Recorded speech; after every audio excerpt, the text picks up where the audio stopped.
Hey, how's it going, you guys? Welcome to another Star Wars episode review. And of course, if you know what today is, if you live in the United States of America, of course, today is Thanksgiving. I just want to, of course, first of all, just say happy Thanksgiving to everyone. If you celebrate it or if you don't celebrate it, if you don't really celebrate it, then that's okay, I guess. If you're in another country or if you really hate white people, then okay, sure, that's good for all of you there. But anyways, though, but just take a time, just take a moment to just be thankful for someone that's important to you in your life. And I certainly am, that's certainly something that, even if it isn't Thanksgiving or not, I'm always thankful for the people around me and all that sort of stuff. There's not really need to be a holiday really to dedicate to that. Though, of course, there's other reasons why, but no, I'm not here to talk about what the meaning of Thanksgiving is. I'm here to review and talk about the Andor series finale. Now, actually, I did not review episode 11, which was the episode that came out before the finale. And of course, if you want to know, basically Andor has 12 episodes. The first 3 episodes all premiered together, and then throughout these last few couple of weeks, sorry, I just ate a turkey a little bit ago. But anyways, though, all the episodes then came out as normal, and I really haven't been reviewing them all one by one. Sometimes I would kind of mix the episodes reviews together, just mostly because I forgot to do it, or mainly because I feel like that it was appropriate maybe for me to talk about all the episodes because, it's mainly like a two-parter. And for this time around, I'm mainly going to be talking about episode 12 because really, episode 11 of Andor, I don't really have much to kind of comment on just because really it's the episode that just sets things up. Basically, to recap what's going on from episode 10, of course, we all know that Cassian has been in prison on Narkita 5 for quite some time now. Him and Kino Loy then start a, prison uprising, and then now both Cassian and Melshi are now trying to get off Narkita 5. They're able to get off Narkita 5, and throughout this whole entire period, Andor then finds out that his mother, of course, has passed away and all that sort of stuff. I think that happened in episode 11. She did die, but it's not, well, we didn't really get to see how she died or anything like that. And basically what's going on in the finale is that basically, just to say this, is that everyone is on Cassian's butt. Basically, we have the ISB, Dedra Mira. We also, of course, have Cyril, who's, basically trying to still hunt Cassian because he believes that, yeah, pretty much you screwed me out of a job, man. How Cassian doesn't even know that he freaking exists. And of course, we also got Luthen, and then we also got, Senta and Val that are trying to, try to kill him, or are going to try to kill him as well. Basically, everyone is using the death of Marv Andor to get to Andor himself. So basically, Cassian's in a really tight cookie. Okay, that's basically all that happened. Now, not really. There's some more stuff that happens with, with Mon Mothma. And, I really kind of have to say this really about kind of Mon Mothma's story is that it's kind of not really interesting. I don't know. I really tried to kind of get into it, but it's just, I don't really know. It's just that I don't know. It's that because I don't know. There's the moment that I'm really kind of waiting for where really she calls out the Empire. And what's already bad enough is that was already shown in Rebels. So it's like, I don't know. The whole point I'm trying to say here is that I'm not really involved into Mon Mothma's story. And it's kind of weird how her story kind of feels disconnected to the overall story itself. Now, of course, Mon Mothma, of course, most likely we'll meet Cassian probably in the second season, and we'll kind of talk about things and the second season and all that sort of stuff. But anyways, though, let's just kind of talk a little bit about episode 12, because episode 12, the season 1 finale, I thought straight up, first of all, just the episode itself was just, it was a really great one. It was a really good one. And all that sort of stuff. And before I kind of talk about what I really liked in the episode, let's just kind of go ahead and just recap the events that just happened. So, of course, Cassian, of course, returns to Ferrix. Like I said before, everyone is trying to either capture him or kill him and all that sort of stuff. Of course, I've already mentioned the people who are already trying to, kill Cassian and all that sort of stuff. There's this big elaborate plan that the funeral is going to be held in 2 hours. The ISB are basically navigating everything. Then when Cassian shows up, basically the whole plan just goes to shit. What basically happens next is that the funeral is held a lot more earlier, and BT Emo then projects a hologram of Marvra Andor and her speech, and basically the whole important part is that she's trying to tell the people of Ferrix that now we have to fight against the Empire, because after the whole thing that has happened on Aldhani, that has now pretty much sparked, of course, the light in Marvra Andor, saying that, hey, that the Empire can be beaten and all that, sort of stuff, because throughout these whole entire last few years, whether it's the Empire or the Republic, they seem like an unstoppable force. And hell, even during the Clone Wars, the Republic was an unstoppable force, and all that sort of stuff, because, they had the clone troopers, there was the Jedi and all that sort of stuff, held the separatist movement, it could have been more powerful. Pretty much, the whole point is that Palpatine just had control of the separatists and also the Republic, pretty much got rid of the separatists and got rid of Count Dooku, and all that sort of stuff, people who actually believe in the separatist cause. But now, of course, we're now seeing, of course, a new version of the separatists, and all that sort of stuff.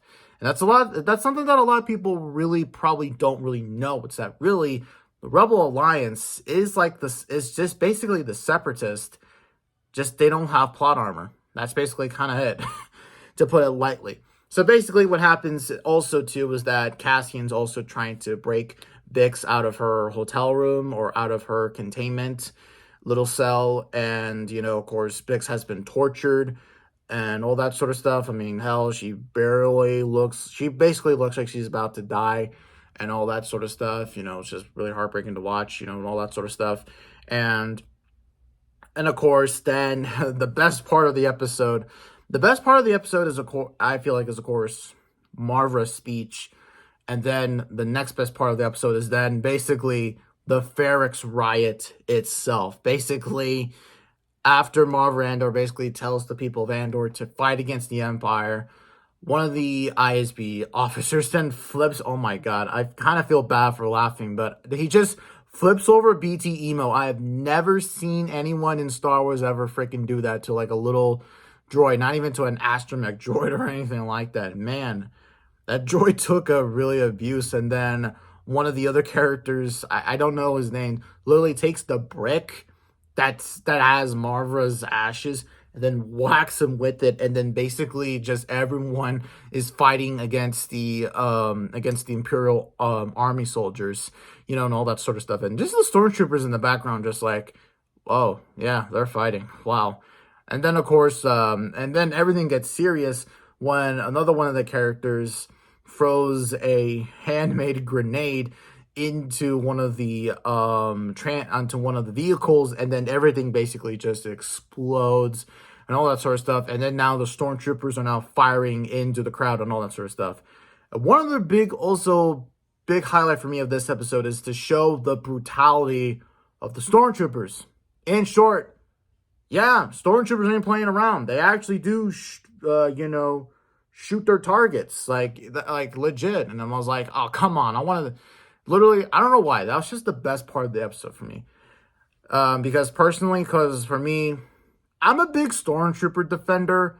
Like, honestly, you really do feel like that the stormtroopers really do deserve a lot more better in terms of really kind of representation and all that sort of stuff. Just, because like a lot of people just think that they're just idiots and all that sort of stuff. But no, I myself have looked at so much of the expanded material, and all that sort of stuff. And, I honestly just really do feel like that the stormtroopers really should be a deadly force to be reckoned with. I mean, I'm not saying that they should be the greatest soldier like the clone troopers were. Of course, there's that big gap in between them. Of course, the clone troopers were trained very well. It's about quality over quantity, but for the Emperor, it's about, quality over quantity and all that sort of stuff. And so, and like I said, just seeing them actually, really being ruthless it was really pretty cool. Though you still have those moments where, yeah, they're still kind of dumb. I mean, literally someone headbutts a stormtrooper. I mean, I get it. Yeah, their armor is made of plastic. It's basically made of plastic, but like, why? I don't get it. I don't really get it. And then you have the guy just Sparta kicking one. That was honestly just really brutal, honestly, and all that sort of stuff. And while this also happens as well, Dedra Miro is basically also getting freaking ganged up by a whole bunch of Ferric citizens. And then Cyril just comes in and just rescues her and all that sort of stuff. And yeah, and my God, they were messing her up. That was just like, I've never, like I said, this finale just shown a different part of Star Wars that we just, like, it's shown something that you don't even see often in Star Wars. Sorry, I'm just fixing my hair a bit. But anyways, like, it's just showing different sides of Star Wars. I mean, first of all, we have a guy flipping over a little astromech droid just like that.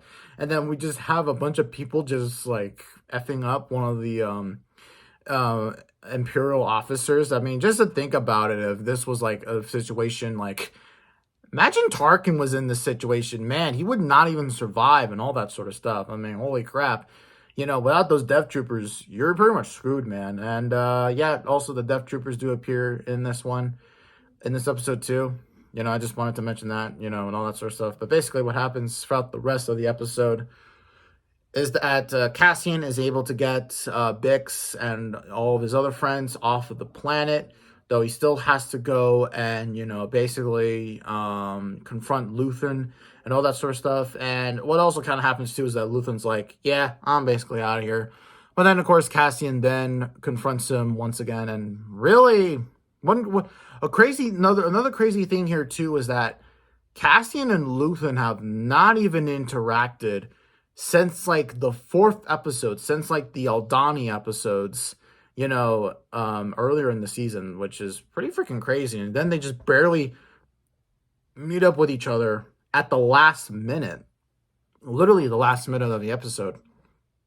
And then, of course, the episode then ends with, basically, Cassian and Luthen. It seems like that now Cassian, it really pretty much at this point right here, right now, is that Cassian is now a fighter. He's now is fighting fully against the Empire now and all that sort of stuff. And hell, pretty much, now him and Luthen, from what it pretty much seems like here, is that now this is really where the Rebel Alliance is really going to be forming and all that sort of stuff. Now, of course, it doesn't really form because we got a bunch of dumbasses. We got a Twi'lek. We got a stupid dumb Mandalorian. We got Lasat. We also got a stupid Jedi apprentice and a pretty badass Jedi master, and then a douchebag of an astromech droid out there basically doing whatever the hell ever. And then Egghead's over there, the Grand Inquisitor. Yeah, there's that story. That's really where it all starts and all that sort of stuff. And yeah, basically, it seems like I'm really hating on Rebels here. I am kind of a bit hating on it, just because it feels like that Andor should be the story of how the Rebels really formed. Really, that's what it is. Honestly, deadass honestly. That's really kind of how it is. That really is the story in general. I mean, what else does really kind of Rebels really kind of do? It's just basically... It's just the story of Ezra Bridger, and then there's also Kanan Jarrus, and then we also bring Captain Rex in, and Ahsoka, and Yeah, I already have a video kind of talking about Rebels and all that sort of stuff. Of course, on my crappy tablet, the one I still use my stop motions on, and all that sort of stuff. But yeah, but um, basically though, this just wraps up my whole entire episode review of Andor throughout the last two episodes, episode 11 and 12. Though, of course, okay, well, I do need to talk a little bit about the post-credit scene a little bit here and all that sort of stuff. Okay, so the post-credit scene, basically, it's nothing really special or major. Basically, what it just confirms is that, you know how on Arcata 5, Cassian was put through forced labor work? You know, they were building these weird looking, you know, big parts and all that sort of stuff. Well, it turns out what they were building is a very important part to the Death Star. Basically, the whole entire Death Star battle station is completed. And basically, there's this badass shot of it basically just looking up into space, and then the Death Star laser portion, yeah, whatever you call that little piece where the disc is, that is basically what it's been used for. So, yeah, and really kind of, it's like, you know, it's just kind of like, it's just there just to be like, hey, yo, this is what they were building for. It's for the Death Star. And we all know what happens, you know, next and all that sort of stuff. Well, we kind of don't know really what's going to go on kind of next. And I guess now kind of to wrap up this review, I think now it's time for me to answer a very important question that I think a lot of Star Wars fans have been asking themselves. And that is, how does Cassian Andor rank among the other live-action Star Wars shows? Because we have The Mandalorian, The Book of Boba Fett, and Obi-Wan Kenobi now. And now we have Andor to join in that little conversation. So, to give you all my overall thoughts on Andor, and to kind of answer that question, I really do have to kind of just say this, is that I think Andor really is the better show. And I think it's better than The Mandalorian in some places here or there. And now, while of course I love The Mandalorian a lot, and arguably like it kind of saved Star Wars. Well, it brought me back into Star Wars and put my fate back into Star Wars storytelling and all that sort of stuff. But really what Andor has really done was that really it just basically did its own thing. It doesn't have to play by any sort of rules, you know, and all that sort of stuff. And granted, The Mandalorian's kind of similar like that. But the thing is with The Mandalorian and Andor is that The Mandalorian really, in its first season, did feel like a standalone sort of thing. But then when we got to season 2, then it kind of turned kind of into the cameo kind of show, which I didn't really mind. And really, to be fair, some elements like Bo-Katan, you know, worked really well, but then you got Ahsoka, and then you got Boba Fett here, and then, of course, you got the Luke Skywalker big cameo revealed, which, by the way, Mandalorian Season 2 came out almost 2 years ago. Where has that time gone, man? Around this time, I was still doing work on my computer for high school and all that sort of stuff, you know, no classes. And now I'm in college now. Like, where's the time gone? But anyways, though, the whole kind of point I'm trying to get with kind of The Mandalorian is that the Mandalorian series definitely has its highs and its lows. I think pretty much for me, kind of the biggest problem with the Mandalorian series was kind of a little bit was the Lucasism in there. Like, for example, which like the dialogue in The Mandalorian can be kind of bad in a few areas and all that sort of stuff. Which I think kind of at this point for Star Wars, I feel like that we really shouldn't, that the dialogue at this point, why is it really still clunky, wooden sort of dialogue at this point? I mean, you know, Disney, it's not George Lucas's story anymore, so it's like, why are we still doing this? And the dialogue isn't the only thing. The other thing kind of too is just also kind of the way that the one thing that Andor also has is not only better dialogue, but also the show just has better filmmaking. You know, honestly, I really do think that Andor is really what the Disney Plus series was really what is the reason why Disney Plus was created in the first place.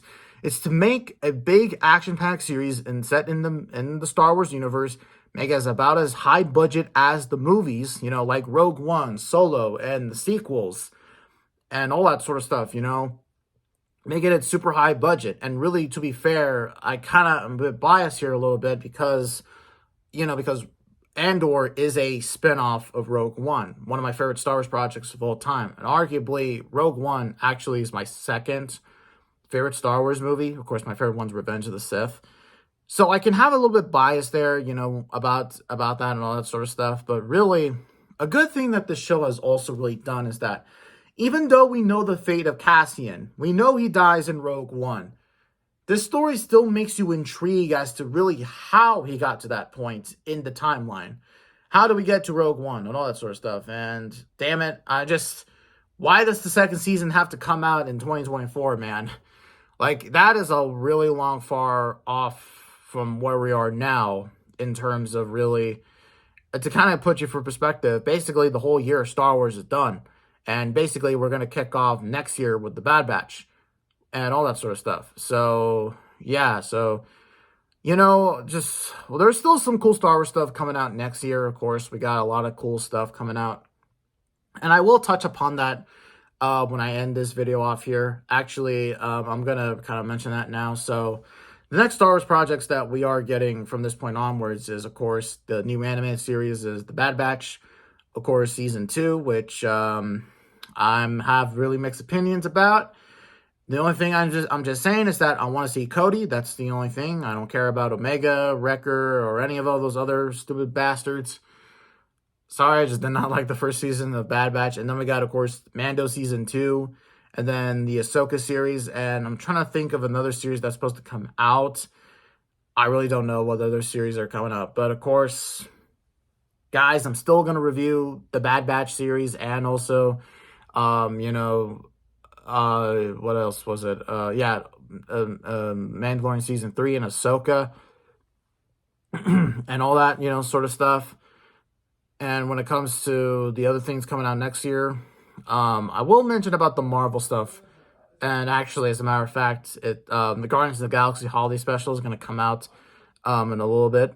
So, I will make a video on that, probably.